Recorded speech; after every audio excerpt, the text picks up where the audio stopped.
بسم اللہ الرحمن الرحیم وَيَتَفَرَّعُ مِنْ هَذَا حُكْمُ الْبَيْعِ الْفَاسِدِ وَالْإِجَارَةِ الْفَاسِدَةِ وَالنَّذْرِ بِصَوْمِ يَوْمِ النَّحْرِ۔ یہ ہے وصول الشاشی کا صفحہ نمبر 201 ہے۔ کل کے سبق میں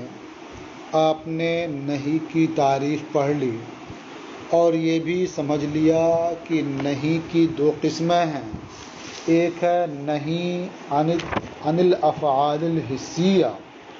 اور دوسری قسم ہے نہیں عن التصرفات الشرعیہ،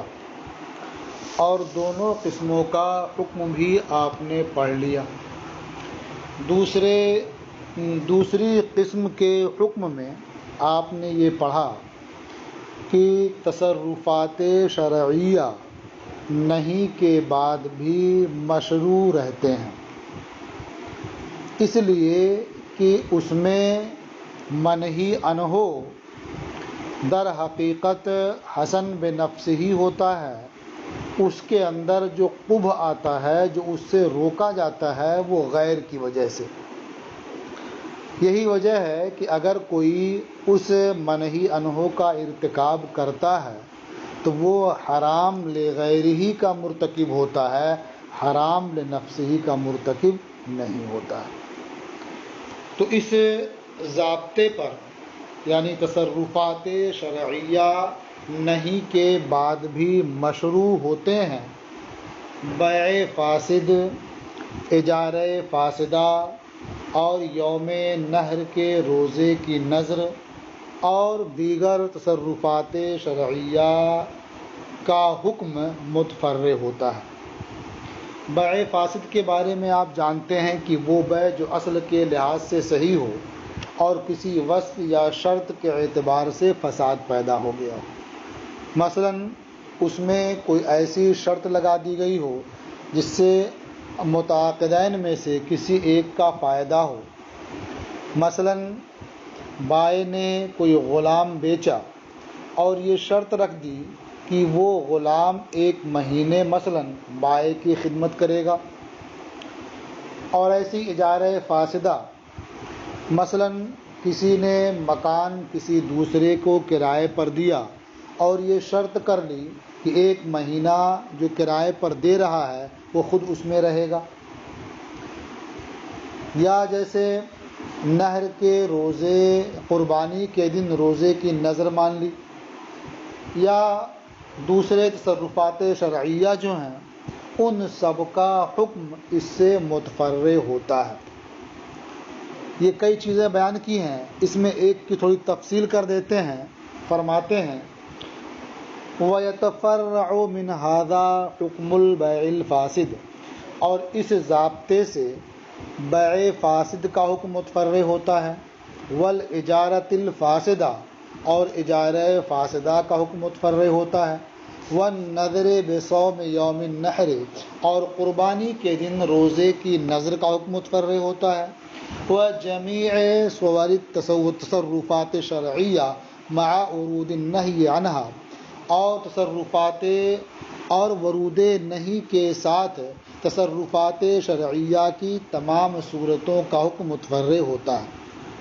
تو بہت ساری صورتیں بیان کی، اب ایک کی تفصیل کرتے ہوئے فرماتے ہیں فَقُلْنَا الْبَيْعُ الْفَاسِدُ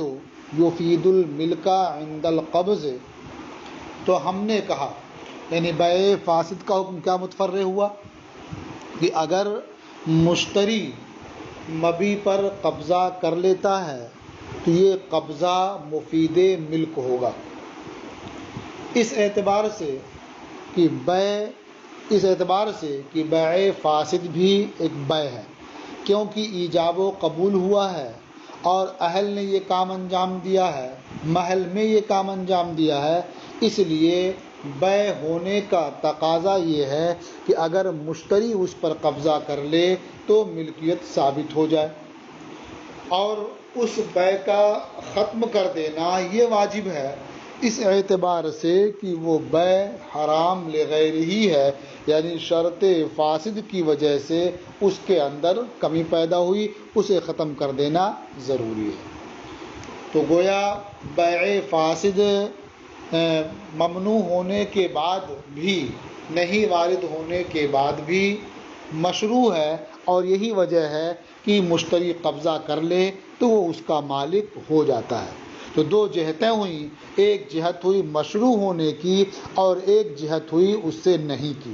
تو مشروع ہونے کا تقاضا یہ ہے کہ قبضہ کر لے تو وہ اس کا مالک ہو جائے، اور نہیں کا تقاضا یہ ہے کہ اس بیع کو ختم کر دیا جائے۔ فقلنا البیع الفاسد یفید الملک عند القبض باعتبار انہ بیع، تو ہم نے کہا کہ بیع فاسد مفید ملک ہے قبضہ کے وقت، اس اعتبار سے کہ بیع فاسد بیع ہے، یعنی ایجاب و قبول ہوا ہے، اہل سے ہوا ہے، محل میں ہوا ہے۔ وَيَجِبُ نَقْضُهُ بِاعْتِبَارِ كَوْنِهِ حَرَامًا لِغَيْرِهِ، اور بیع فاسد کا ختم کر دینا، اسے توڑ دینا واجب ہے اس اعتبار سے کہ وہ حرام لغیر ہی ہے، یعنی شرط فاسد کی وجہ سے وہ حرام ہے۔ اب یہاں ایک سوال پیدا ہوتا ہے کہ آپ نے یہ ضابطہ بتایا کہ جو تصرفات شرعیہ ہیں وہ نہیں کے بعد بھی مشروع ہوتے ہیں، اور اس میں آپ نے ایک حکم کی تفریح کی اور اس کی مثال بھی دے دی، وضاحت بھی کر دی۔ تو ایک سوال یہ پیدا ہوتا ہے کہ نکاح یہ بھی فعل شرعی ہے، تصرف شرعی ہے، مشرکات سے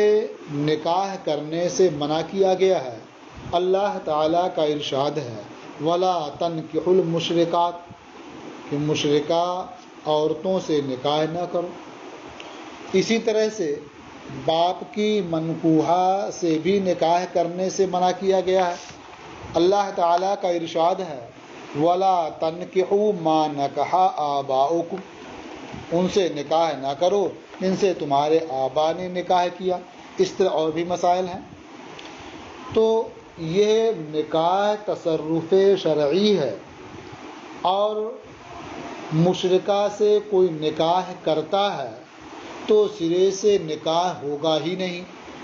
تو اس سے تو یہ معلوم ہوا کہ اگر کوئی مشرکہ عورت سے نکاح کرنا بھی چاہتا ہے تو نہیں کر سکتا، وہ تو عاجز ہے۔ تو گویا یہ مشروع باقی ہی نہیں رہا، اور حالانکہ آپ یہ کہہ رہے ہیں کہ تصرفات شرعیہ نہیں کے بعد بھی مشروع رہتے ہیں، اور یہاں وہ مشروع ہی نہیں ہے، نکاح کریں بھی تو نکاح سرے سے ہوگا ہی نہیں۔ تو آپ کے قول میں تضاد معلوم ہو رہا کہ یہاں تصرف شرعی ہے اور آپ یہ کہتے ہیں کہ یہ نکاح سرے سے ہوگا ہی نہیں، یہ مشروع ہی نہیں ہے، اور بیع فاسد کے مسئلے میں کہتے ہیں کہ منہی عنہ ہے، تصرف شرعی ہے، وہاں نہیں کے بعد بھی مشروع ہے اور اس کا حکم بھی ثابت ہوا قبضے کے بعد۔ تو اسی اعتراض کے جواب کے لیے مصنف رحمۃ اللہ تعالی علیہ نے آگے کی یہ عبارت نقل کی ہے اور اس اشکال کا جواب دیا ہے۔ جواب کا خلاصہ آپ سن لیں، پھر اس کے بعد ترجمہ کر لیں گے تو آسان رہے گا۔ دیکھیے، یہ تصرف شرعی جو نہیں کے بعد بھی مشروع ہوتا ہے، یہ اس جگہ جہاں اس تصرف شرعی اور جو نہیں کا موجب ہے دونوں پر عمل ممکن ہو، امکان ہو، تو وہاں مشروع باقی رہتا ہے۔ مثلا تصرف شرعی بیع ہے، جو آپ نے پڑھ لیا بیع فاسد کے بارے میں کہ بیع ہے، اس کا تقاضا یہ ہے کہ وہ قبضہ کرنے کے بعد اس کا مالک ہو جائے، مبی کا، اور نہیں کا تقاضا یہ ہے کہ وہ اس میں تصرف نہ کر سکے، تصرف اس کے لیے حرام ہو۔ تو یہ دونوں چیزیں ایک ساتھ جمع ہو سکتی ہیں کہ ملکیت کا ثبوت بھی ہو اور تصرف حرام بھی ہو۔ اس کی نظیر بھی ہے، مثال کے طور پر کسی آدمی نے انگور کا شیرہ رکھا تھا، مسلمان کی ملکیت میں انگور کا شیرہ تھا، اور وہ رکھے رکھے شراب بن گئے، وہ شیرہ شراب کی شکل اختیار کر گیا۔ تو اب ظاہر بات ہے کہ وہ شراب یہ اس مسلمان کی ملکیت میں باقی رہے گا کیونکہ اسی نے شرع رکھا تھا، اور مسلمان کے لیے اس میں تصرف کرنا یہ حرام ہوگا۔ تو آپ دیکھیں دونوں چیزیں یہاں جمع ہے، ملکیت بھی ہے اور حرمت بھی ہے۔ تو اس طرح سے بیع فاسد میں قبضہ کر لے گا تو اس کا مالک ہو جائے گا، لیکن تصرف کرنا اس کے لیے حرام ہوگا۔ تو جہاں دونوں کے تقاضے پر عمل ممکن ہے، دونوں کو جمع کر سکتے ہیں، وہاں تصرف شرعی نہیں کے بعد بھی مشروع رہتا ہے، اور جہاں دونوں کے تقاضے پر عمل نہ ہو سکے، ممکن نہ ہو، تو وہاں تصرف شرعی مشروع نہیں رہ جاتا ہے نہیں کے بعد۔ اور اس کے بعد بھی جو نہیں وارد ہے تو چونکہ شارع کی طرف سے عاجز کے لیے نہیں یہ قبیح ہے، تو وہاں نہیں جو ہوتی ہے وہ نفی پر محمول ہوتی ہے۔ یہاں نکاح والے مسئلے میں دونوں کو جمع کرنا ممکن نہیں ہے، اس لیے کہ نکاح کے مشروع ہونے کا تقاضا یہ ہے، نکاح کا موجب یہ ہے کہ تصرف کرنا حلال ہو، اور نہیں کا موجب یہ ہے کہ تصرف کرنا حرام ہو۔ تو دونوں کو جمع کرنا، علت اور حرمت کو جمع کرنا یہ محال ہے، لہٰذا ایسے موقع پر جو نہیں ہوتی ہے اسے نفی پر محمول کر دیا جاتا ہے۔ اس نکاح والے مسئلے میں نہیں کو نفی پر محمول کر دیا جائے گا تو وہ شبہہ بھی نہیں ہوگا کہ عاجز کو روکنا، عاجز کے لیے نہیں یہ تو قبیح ہے، وہ اعتراض ہی پیدا نہیں ہوگا، اور یہ بھی اعتراض پیدا نہیں ہوگا کہ وہ نہیں کے بعد بھی مشروع باقی رہتا ہے اور یہاں نہیں کے بعد مشروع نہیں رہا، دونوں اعتراض ختم ہو جائے گا۔ اب ترجمہ کر لیں اور اس بات کو اچھی طرح سے ذہن نشین کر لیں۔ فرماتے ہیں وَهَذَا بِخِلَافِ نِکَاحِ الْمُشْرِكَاتِ، اور یہ مسئلہ جو اوپر بیان ہوا بیع کا اور اس کے علاوہ کا، یہ ہے مشرکہ عورتوں سے نکاح، اور باپ کی منکوحہ سے نکاح، اور غیر کی معتدہ سے نکاح، یعنی معتدہ چاہے وہ طلاق کی عدت میں ہو یا موت کی عدت میں ہو، غیر کی معتدہ سے نکاح، اور غیر کی منکوحہ سے نکاح، اور محارم سے نکاح، گواہوں کے بغیر نکاح کے خلاف ہے۔ یعنی یہ مسئلہ مشرکہ عورتوں سے نکاح کے خلاف ہے، ایسے ہی باپ کی منکوحہ سے نکاح کے خلاف ہے، غیر کی معتدہ سے نکاح کے خلاف ہے، غیر کی منکوحہ سے نکاح کے خلاف ہے، محارم سے نکاح کے خلاف ہے، اور گواہوں کے بغیر نکاح کے یہ خلاف ہے۔ کیوں؟ یعنی وہ ضابطہ یہاں نہیں چلے گا، یہ نہیں کہا جائے گا کہ یہ بھی نہیں ہے، تصرف شرعی سے نہیں ہے تو نہیں کے بعد بھی تصرف شرعی کا مشروع ہونا، تصرف شرعی کو مشروع ہونا چاہیے، یہاں ایسا نہیں ہے۔ اوپر والا مسئلہ اور ان مسئلے میں یہ مسئلہ الگ الگ ہے۔ کیوں؟ کہتے ہیں لِأَنَّ مُوجَبَ النِّکَاحِ حِلُّ التصرف، اس لیے کہ نکاح کا موجب تصرف کا حلال ہونا ہے، یعنی جو محل ہے اس محل میں تصرف کا حلال ہونا ہے، اور نہیں کا موجب تصرف کا حرام ہونا ہے۔ فَاسْتَحَالَ الْجَمْعُ بَيْنَهُمَا، تو حلت و حرمت کے درمیان جمع کرنا یہ محال ہوا۔ فَيُحْمَلُ النَّهْيُ عَلَى النَّفِي، تو ایسے موقع پر جو نہیں مذکور ہوتی ہے اسے نفی پر محمول کیا جاتا ہے۔ اب رہ گیا مسئلہ بیع والا جو پہلے بیان ہوا تھا، کہتے ہیں وہاں یہ چیز نہیں ہے۔ فرماتے ہیں فَأَمَّا مُوجَبُ الْبَيْعِ ثُبُوتُ الْمِلْكِ، اور رہا بیع کا موجب وہ ثبوت ملک ہے کہ مشتری مبیع کا مالک ہو جائے، وَمُوجَبُ النَّهْيِ حُرْمَةُ التَّصَرُّفِ، اور نہیں کا موجب تصرف کا حرام ہونا ہے، یعنی منہی عنہ میں تصرف حرام ہو۔ وَقَدْ أَمْكَنَ الْجَمْعُ بَيْنَهُمَا، اور ان دونوں کے درمیان یعنی ثبوت ملک اور حرمت تصرف کے درمیان جمع کرنا ممکن ہے، یعنی دونوں چیزیں ایک ساتھ ہو سکتی ہیں کہ ملکیت ثابت ہو اور تصرف حرام ہو، یعنی اور جمع دونوں کے درمیان ممکن ہے بِأَنْ يَثْبُتَ الْمِلْكُ وَيَحْرُمَ التَّصَرُّفُ، بئی طور کہ ملک ثابت ہو اور تصرف حرام ہو۔ أَلَيْسَ انہ لو تخمر العصیر فی ملک المسلم یبقى ملکہ فیہا۔ اب اسی کی نظیر پیش کر دیتے ہیں، کیا ایسا نہیں ہے کہ اگر انگور کا شیرہ مسلم کی ملک میں شراب ہو جائے، مسلم یا انگور کا شیرہ مسلم کی ملک میں شراب ہو گیا، یبقى ملکہ فیہا، تو مسلم کی ملکیت شراب میں باقی رہے گی، وَيَحْرُمُ التصرف، اور مسلمان کے لیے تصرف حرام ہوگا۔ یہاں دونوں چیزیں جمع ہوتی ہیں، ملکیت بھی ہوتی ہے اور تصرف حرام بھی ہوتا ہے۔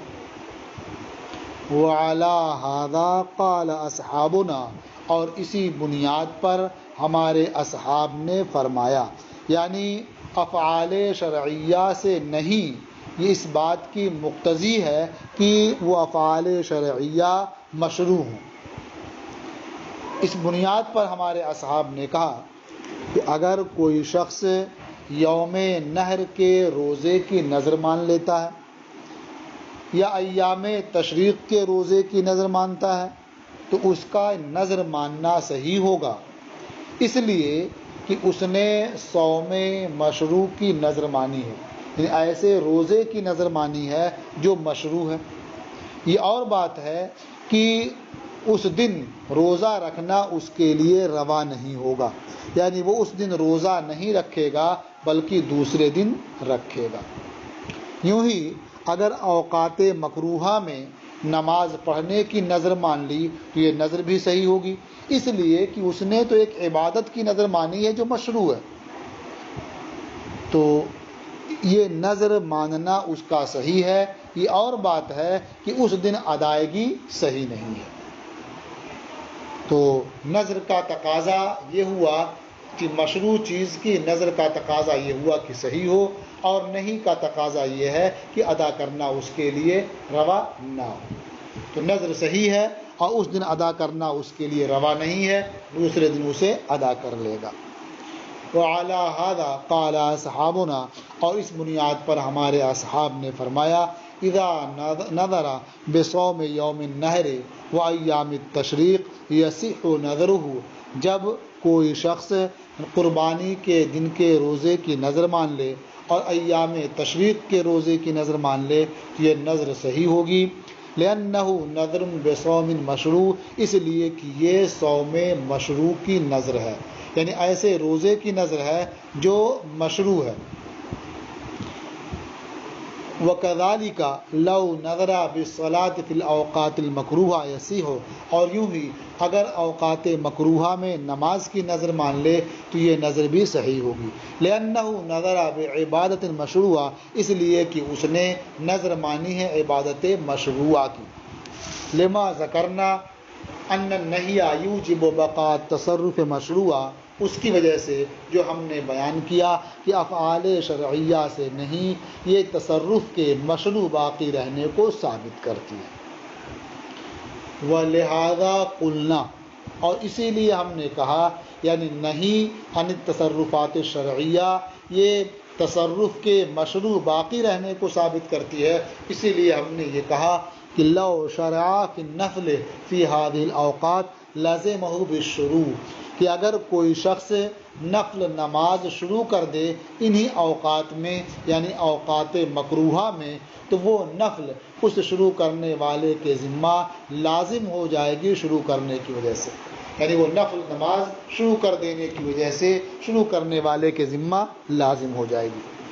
اب ایک سوال یہ پیدا ہوا کہ جب اس سے منع کیا گیا ہے، جب تو حرام کا ارتکاب لازم آئے گا اتمام کی وجہ سے، کہتے ہیں اور اتمام کا لازم ہونا یہ ارتکاب حرام کو لازم نہیں ہے، اس لیے کہ یہاں ممکن ہے کہ وہ بندہ شروع کرنے کے بعد ٹھہرا رہے، صبر کرے، یہاں تک کہ بلا کراہت نماز کے جائز ہونے کا وقت ہو جائے۔ مثلا آفتاب اگر طلوع کے وقت شروع کیا تھا تو آفتاب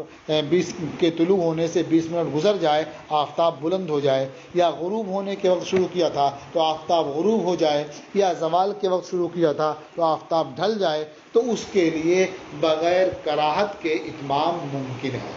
یعنی نماز کا ذمے میں لازم ہو جانا یہ بلا حرام کے ارتکاب کو مستلزم نہیں ہے، بلکہ اس کے لیے ممکن ہے کہ وہ نماز اپنی پوری کرے بغیر کراہت کے۔ ہاں، یہ مسئلہ